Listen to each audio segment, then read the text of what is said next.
Selamat malam keluarga Allah, apa kabar Anda pada malam ini?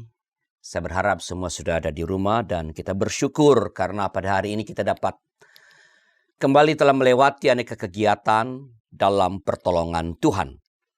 Saya ingin menyapa secara khusus keluarga Allah yang sudah duduk bersama di rumah malam ini, entah sendiri atau bersama-sama dengan keluarga untuk beribadah bersama dengan kami dari tempat ini. Dan juga para keluarga Allah yang masih dalam perjalanan, kiranya boleh tiba di rumah nanti dengan selamat. Dan kalau bisa cepat tiba di rumah, bisa beribadah bersama dengan kami pada malam ini. Sebelum kita awali kebaktian kita, mari kita bersatu dulu sejenak.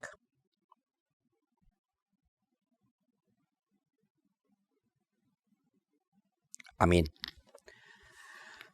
Bagaimana pekerjaan pada hari ini saudara-saudara? Semoga segalanya dapat berjalan, diselesaikan dengan baik dalam tuntunan kasih Tuhan. Bila segala hal yang terjadi dalam hidup ini kita hadapi dengan cinta, maka saya percaya entah apapun ujungnya, kita tetap merasakan sukacita. Sebab kasih itu selalu memberi daya tahan dan daya lentur yang hebat dalam menghadapi apapun dalam hidup ini. Dan kita bersyukur karena Allah yang kita percaya adalah Allah yang mengidentifikasi dirinya. Ia mengatakan ia adalah kasih. Maka mari mulai kebaktian kita pada malam ini dengan bernyanyi Allah adalah kasih.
Mari kita berdoa. Ya Allah, sumber bahkan adalah kasih itu sendiri. Kami bersyukur kepadamu karena Tuhan kembali berikan kesempatan kepada kami untuk beribadah bersama-sama. Kami serahkan Tuhan seluruh ibadah kami dalam tangan Tuhan. Dari awal hingga akhirnya nanti. Biar boleh berjalan dengan sebaik-baiknya dan boleh berkenan kepada Tuhan. Dan biar oleh firman-Mu yang kami dengarkan pada hari ini pun kami akan semakin merasakan, mengalami, semakin percaya akan cinta-Mu yang tak pernah lekang dalam hidup kami. Dan kami pun dituntun oleh mengasihi sesama kami. Terima kasih Bapak, ibadah kami serahkan dalam nama-Mu dan pimpinlah seluruh jalannya ibadah ini. Demi Kristus Yesus Tuhan kami. Amin. Saya bacakan Kisah Rasul pasal 11 ayat 16 dan 17 sebagai nas pembuka dari ibadah kita pada malam ini. Dengarkan firman Allah. Jadi jika Allah memberikan karunia-Nya kepada mereka sama seperti kepada kita pada waktu kita mulai percaya kepada Yesus Kristus, bagaimanakah mungkin aku mencegah dia? Ketika mereka mendengar hal itu, mereka menjadi tenang lalu memuliakan Allah. Katanya, jadi kepada bangsa-bangsa lain juga Allah mengaruniakan pertobatan yang memimpin kepada hidup. Keluarga Allah, firman Tuhan ini adalah bagian dari pertanggungjawaban Petrus atas baptisan Kornelius. Melalui pembaptisan Kornelius kita mendapat penegasan bahwa kasih Allah meruntuhkan tembok pemisah antar manusia. Oleh kasih ini semua orang dapat menerima anugerah keselamatan dan karunia-karunia yang tersertakan di dalamnya. Inilah kasih yang harus menjadi dasar dari sikap komunitas Kristiani yang tidak boleh mendiskriminasi orang berdasarkan asal-usul. Kasih meruntuhkan tembok-tembok pemisah. Maka mari semua memuji Tuhan dengan menyanyikan Mazmur 148.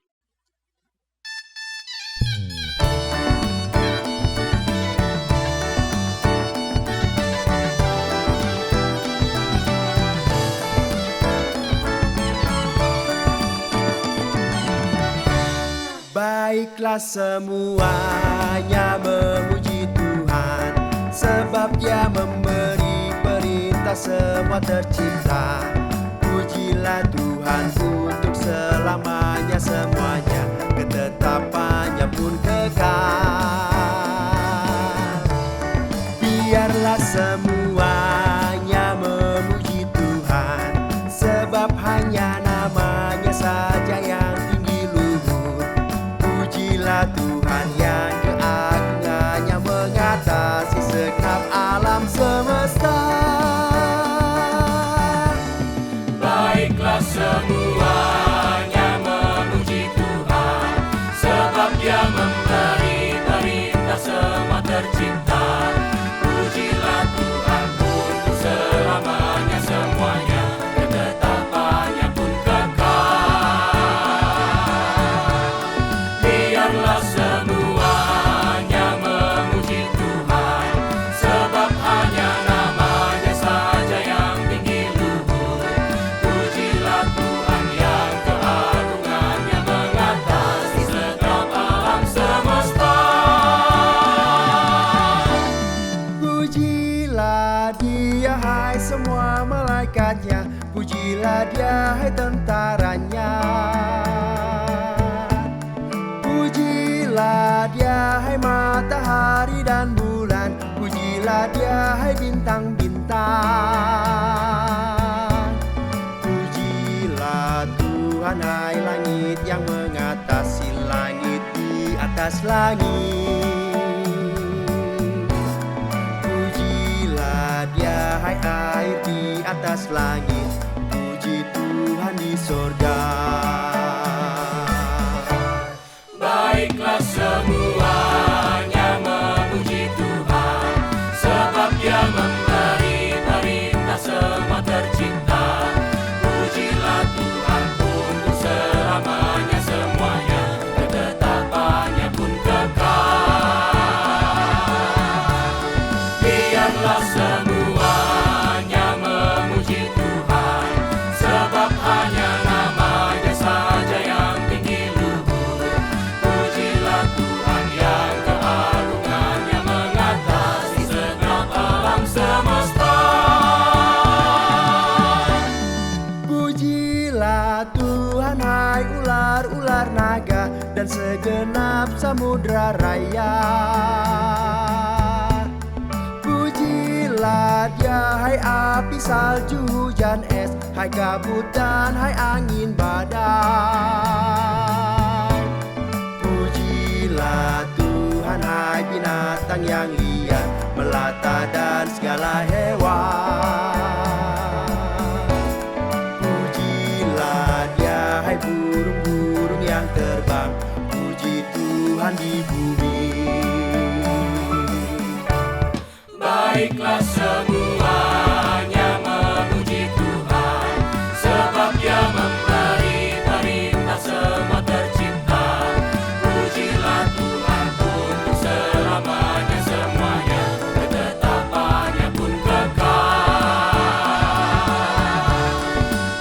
Biarlah semuanya memuji Tuhan, sebab hanya nama-Nya saja yang tinggi luhur. Pujilah Tuhan yang keagungannya mengatasi segenap alam semesta. Pujilah Tuhan hai raja-raja bumi, pujilah Dia hai bangsa-bangsa. Pujilah Tuhan wahai para pembesar, wahai pemerintah di dunia. Pujilah Tuhan wahai para teruna, hai anak-anak darat. Hai orang tua dan anak-anak muda, puji Tuhan di bumi. Baiklah semuanya memuji Tuhan, sebab Dia memberi perintah semua tercipta. Pujilah Tuhan untuk selamanya, semuanya ketetapannya pun kekal. Biarlah semuanya memuji Tuhan, sebab hanya nama-Nya saja yang tinggi luhur. Pujilah Tuhan yang keagungannya mengatasi segenap alam semesta.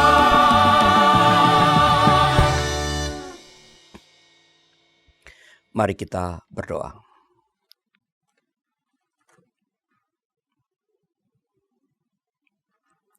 Ya Tuhan Raja alam semesta, kami datang kepadamu memohon supaya Engkau berkenan menyapa kami lewat firman yang akan kami bacakan dan dengarkan pada hari ini. Karena kami sungguh rindu firman Tuhan.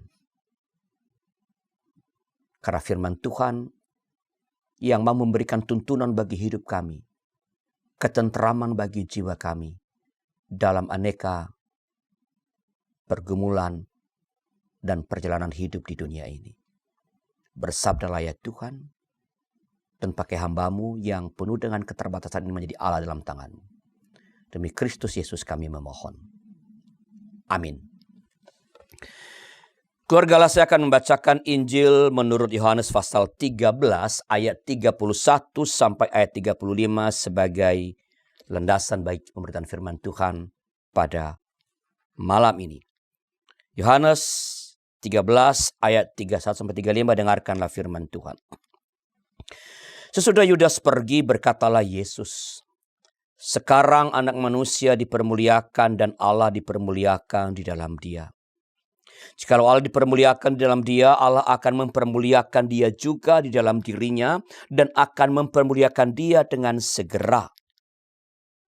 Hai anak-anakku, hanya seketika saja lagi aku ada bersama kamu.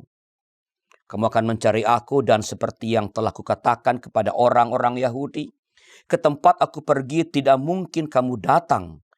Demikian pula aku mengatakannya sekarang juga kepada kamu. Aku memberikan perintah baru kepada kamu, yaitu supaya kamu saling mengasihi.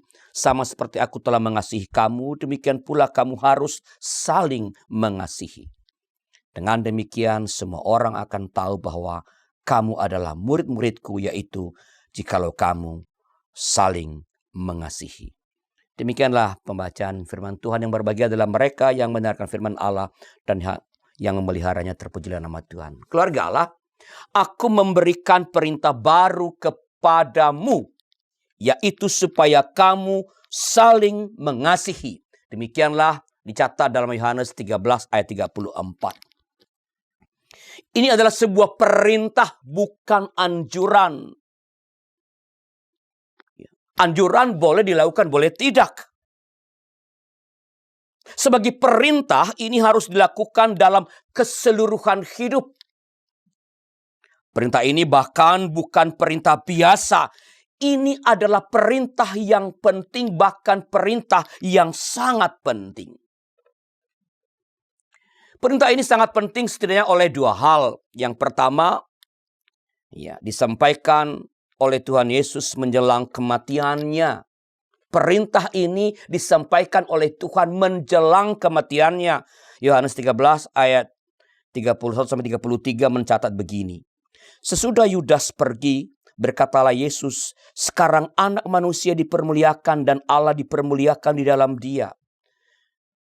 Jikalau aku dipermuliakan dalam dia, Allah akan mempermuliakan dia juga di dalam dirinya dan akan mempermuliakan dia dengan segera. Hai anak-anakku, hanya seketika saja lagi aku ada bersama kamu. Kamu akan mencari aku dan seperti yang telah kukatakan kepada orang-orang Yahudi, ke tempat aku pergi tidak mungkin kamu datang. Demikian pula mengatakannya sekarang juga kepada kamu. Mempermuliakan Allah dalam ayat 32 berarti salib. Peristiwa salib, penyaliban Yesus yang dikatakan oleh Tuhan tinggal sesaat lagi. Kita semua mengetahui dari berbagai budaya bahwa pesan yang disampaikan di saat-saat terakhir seperti bersifat sangat penting dan wajib dilaksanakan. Semacam wasiat. Saya yakin kita semua punya pengalaman ini bahwa kalau orang tua kita misalnya menjelang kematiannya dan ia menyampaikan hal tertentu 1-2 kalimat menjelang itu, maka semua anak-anak biasanya berusaha untuk melakukan, mewujudkan apa yang disampaikan pada saat menjelang ajal itu. Dan ini perintah saling mengasihi ini Tuhan sampaikan menjelang penyalibannya. Sangat penting. Kedua, perintah ini menjadi penanda atau identitas komunitas Kristiani. Penanda identitas dari murid-murid Yesus. Dalam Yohanes pasal 13 ayat 35 dicatat begini. Dengan demikian, dengan saling mengasihi. Dengan demikian semua orang akan tahu bahwa kamu adalah murid-muridku, yaitu jikalau kamu saling mengasihi. Pernyataan Tuhan Yesus sangat jelas, clear. Mengasihi adalah tanda atau identitas orang Kristen. Seseorang dapat disebut sebagai atau menyebut diri sebagai orang Kristen, seorang Kristiani, seorang murid Yesus ketika ia mengasihi sesamanya. Komunitas Kristiani hanya terhubung dengan Kristus ketika kasih itu dilaksanakan dengan konsisten. Diwujudkan secara konkret dalam kehidupan sehari-hari. Baik dalam internal komunitas seperti di antara kita. Maupun dalam dunia ini secara keseluruhan. Dimanapun kita berada, dalam apapun yang kita kerjakan. Keluarga, tapi apa itu mengasihi?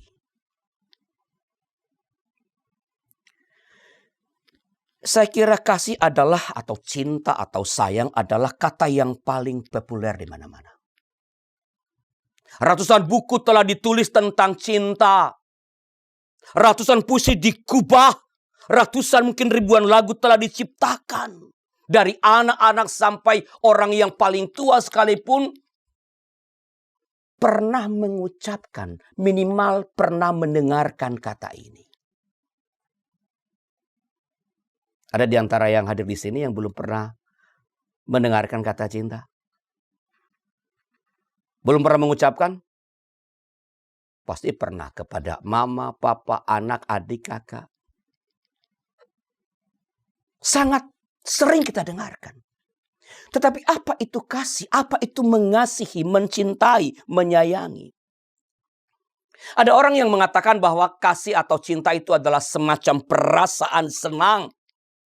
Perasaan sayang, perasaan tertentu yang tidak bisa dijelaskan. Ya, di berbagai seminar saat apa tak cinta, susah Pak menjelaskannya. Tetapi apakah benar bahwa cinta itu adalah perasaan? Andaikan kasih, andaikan cinta adalah perasaan, maka ia sangat labil, mudah berubah, mudah berpindah.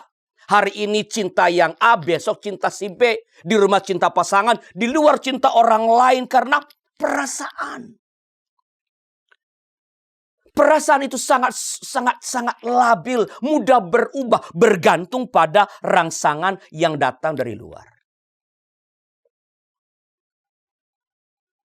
Kalau saya marah-marah sama Rinto, perasaan Rinto gimana?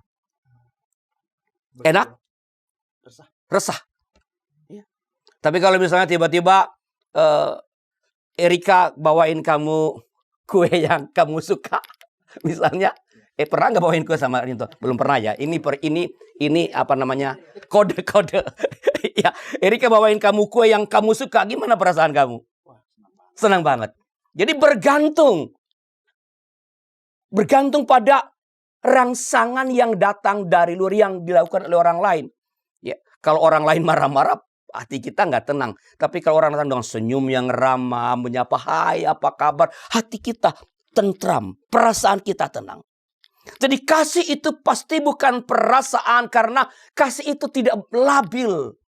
Kasih adalah keputusan untuk terlibat dalam hidup seseorang atau sekelompok orang untuk mendatangkan kesejahteraan tertinggi bagi orang, bagi dia yang dikasihi, bagi dia yang dicintai.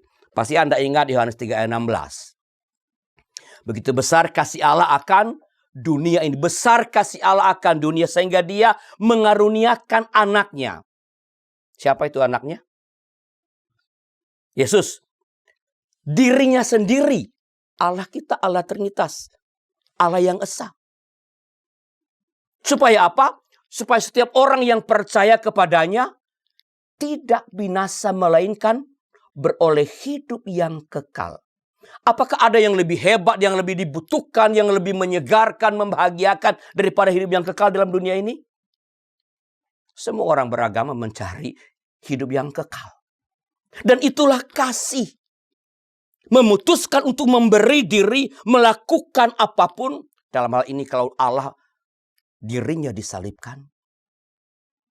Untuk apa? Supaya orang yang percaya, dia umatnya yang ia cintai itu memperoleh kebaikan tertinggi, yaitu keselamatan. Inilah kasih yang benar. Inilah kasih yang diajarkan, bahkan telah diberikan contohnya oleh Allah kepada kita. Dalam terang pemahaman seperti inilah Tuhan Yesus memerintahkan, aku memberikan perintah baru kepada kamu, yaitu supaya kamu saling mengasihi. Sama seperti aku telah mengasihi kamu, demikian pula kamu harus saling mengasihi. Jadi kasih Tuhan adalah dasar, sekaligus standar, ukuran atas kasih kita kepada sesama. Saya ulangi ini. Kasih Tuhan adalah dasar, standar, sekaligus ukuran atas kasih kita. Inilah kasih yang meruntuhkan tembok pemisah antar manusia. Kasih yang tidak diskriminatif.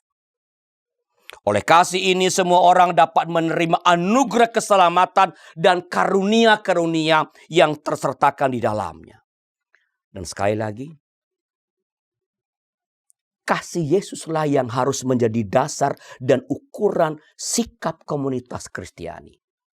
Kasih Kristiani tidak boleh mendiskriminasi orang berdasarkan asal-usul, bahkan berdasarkan apapun. Sebab kasih yang benar ini adalah kasih yang tidak bersyarat. Saya mengasihi engkau bukan karena engkau begini, begitu, atau begitu, begini, bukan. Aku mengasihi kamu bukan karena engkau cantik, engkau tampan, engkau baik. Engkau memperhatikan, engkau menolong. Bukan. Cinta yang bersyarat sesungguhnya bukan cinta.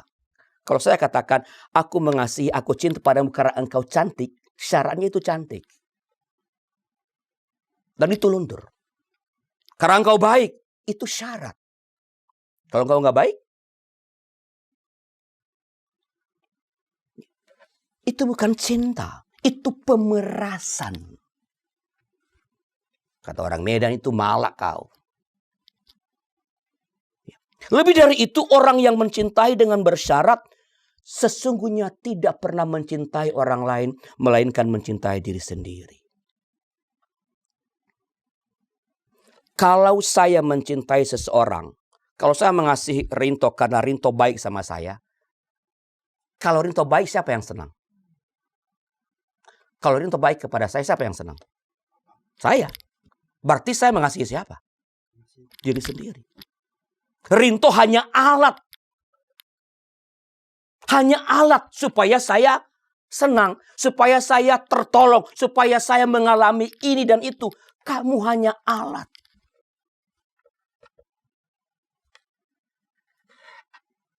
Jadi orang yang mencintai dengan syarat tidak pernah mencintai sebenarnya. Dia hanya mencintai diri sendiri. Hal kedua yang terkandung dalam kasih yang benar ini adalah kesediaan menjadi dan melakukan apapun demi kebaikan dan keselamatan orang yang dicintai. Orang yang mengasihi bersedia melakukan apapun, bahkan menjadi apapun demi kebaikan dan keselamatan orang yang dicintai. Ingat kata kuncinya kebaikan dan keselamatan. Bukan melakukan apapun supaya kamu happy. Bukan. Karena yang membuat happy itu kadang-kadang menghancurkan. Kalau anakmu di rumah, adikmu senang main HP tiap hari karena engkau sayang, kamu berikan. Bukan. Itu menghancurkan. Apakah yang engkau berikan, yang ia minta itu mendatangkan keselamatan atau sebaliknya menghancurkan? Ukurannya kebaikan dan keselamatan. Lakukan apapun. Orang yang mengasihi akan melakukan apapun demi kebaikan dan keselamatan orang yang dicintai. Ketiga, kasih yang benar ini tidak pernah meminta. Kasih selalu memberi. Kasih tak mengurusi tindakan pihak lain, melainkan selalu memberi diri dan melakukan yang baik. Kalau aku mengasihi engkau mengasihi seseorang, engkau hanya melakukan. Apakah ia baik padamu atau tidak, responsnya baik atau tidak, itu urusan dia. Urusan yang mengasihi, memberi, melakukan apapun yang baik. Memang terkadang orang yang mengasihi marah karena orang yang dikasihi itu melakukan hal-hal yang menghancurkan dirinya. Tapi sekali lagi ukurannya kebaikan dan keselamatan. Karena justru mengasihi maka kadang-kadang ada kemarahan tertentu, teguran-teguran tertentu. Supaya apa? Supaya dia yang dikasihi itu tidak mengalami kehancuran. Melainkan mengalami kebaikan tertinggi, mengalami keselamatan. Keluargalah, bagaimana dengan kasihmu kepada Tuhan? Tulus, tanpa syarat, atau mengasihi dia kalau atau ketika dia memberkati, padahal dia terus memberkati sebenarnya. Bagaimana dengan cintamu kepada orang-orang yang mencintaimu, dengan pasanganmu? Bagaimana cintamu kepada pasanganmu, kepada orang tuamu, kepada anak-anakmu, kepada saudara-saudara, orang-orang yang Allah berikan dalam proses kehidupanmu, yang terdekat dalam hidupmu? Bersyaratkah? Mencintai mereka ketika mereka baik saja. Dan ketika mereka melakukan kesalahan bilang, pergi kau. Aku tidak mengenal engkau. Bagaimana kasihmu kepada sesama anggota komunitas? Seperti kita di sini, di YKB, di gereja. Apakah mengasihi karena ia melakukan ABCD? Atau engkau hanya mau melakukan supaya dia, anggota komunitasmu itu, mengalami kebaikan, mengalami pertumbuhan? Hanya mereka yang telah mengalami kasih Tuhan yang dapat mencintai tanpa syarat. Hanya mereka yang telah mengalami kasih Allah yang mau menjadi dan melakukan apapun demi yang dicintai. Hanya mereka yang telah mengalami kasih Allah, keselamatan dari Allah yang selalu mau memberi yang terbaik. Akhirnya, selamat menghidupi perintah atau amanat Tuhan dengan mencintai sesama dalam cara sebagaimana Tuhan telah mencintai kita. Selamat membangun komunitas dengan cinta yang tulus. Selamat membangun relasi dengan cinta yang tulus. Saat hening bagi kita.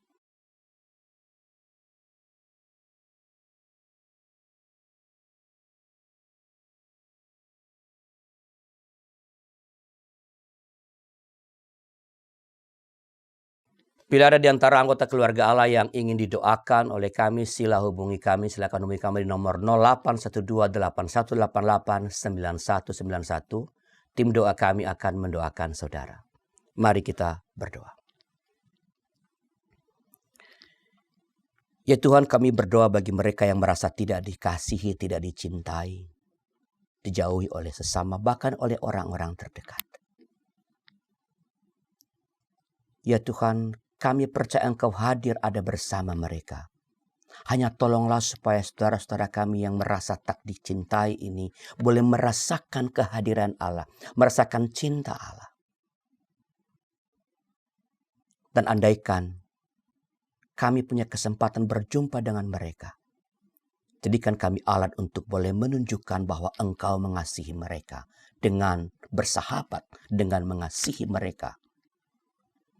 Ya Tuhan, kami berdoa bagi orang-orang yang masih membangun relasi dengan tembok-tembok tinggi yang dibangun, tembok-tembok yang tebal yang dibangun, tembok-tembok suku, agama, dan perbedaan-perbedaan lainnya. Biarlah Tuhan boleh memakai kami sebagai alat dalam tangan Tuhan untuk meruntuhkan tembok-tembok itu. Jadi teladan di dalam mengasihi tanpa mengkotak-kotakkan diri. Biarlah kami sebagai umat Tuhan boleh sungguh-sungguh menjadi alat untuk menyatakan pada dunia bahwa kasih Allah tersedia bagi semua, tersedia dengan bukan saja cukup berlimpah-limpah bagi siapapun yang membutuhkannya, yang memerlukannya. Terima kasih Bapa. Sempurnakanlah doa kami. Kami menaikkan kepada-Mu dalam nama Tuhan kami, Yesus Kristus. Amin.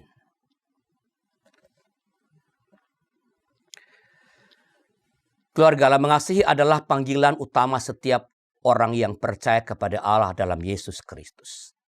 Mengasihi di sini bukan sembarang mengasihi, melainkan mengasihi tanpa syarat. Melakukan yang terbaik bagi dia atau mereka yang dikasihi. Apakah saudara siap untuk mewujudkan panggilan ini?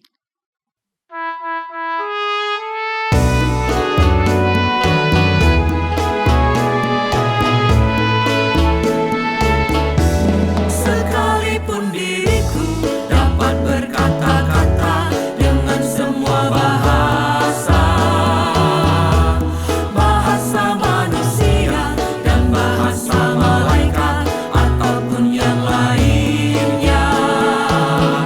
Tapi jika aku tak mempunyai kasih, aku serupa gong yang menggema dan carang yang gemericik.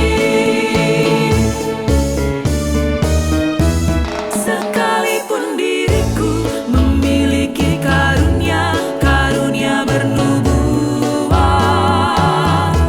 sekalipun diriku punya iman sempurna untuk pindahkan gunung, tapi jika aku tak mempunyai kasih, tiada berguna lagi diriku, tiada berguna diriku.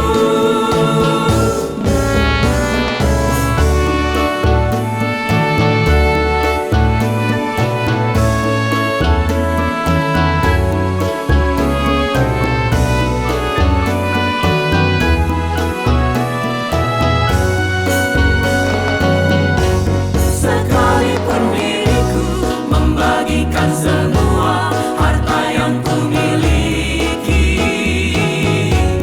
bahkan aku serahkan tubuh jiwa ragaku dibakar bungkus sudi. Tapi jika aku tak mempunyai kasih, tiada berguna lagi diriku, tiada berguna diriku.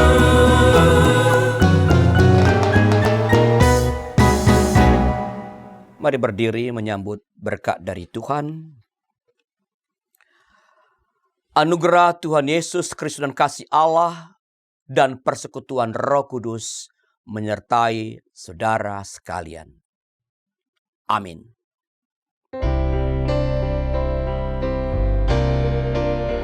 Terima kasih ya Allah Bapa, terima kasih ya Yesus Kristus Tuhan, terima kasih ya Roh Kudus, Allah Trinitas Maha Kudus.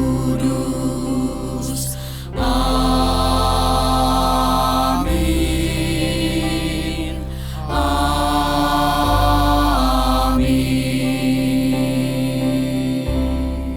Silakan duduk.